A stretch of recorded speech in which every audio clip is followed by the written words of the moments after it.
This Retell lecture audio is collected by PTE Study Centre. Citizenship is about the role that individuals play within that system. To understand how the system works, that is the government and democracy, you need to understand civics.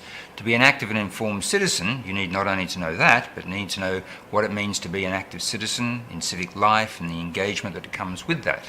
A special aspect about civics and citizenship is to learn about their rights and then, of course, the exercise of those rights and responsibilities in their society.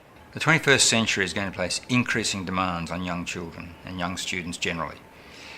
Students need to be able to be aware of what the issues are, how to address those issues, the interconnected nature of those issues, and the global issues that we all face. The relevance lies particularly in the nature of everyday events that occur in life.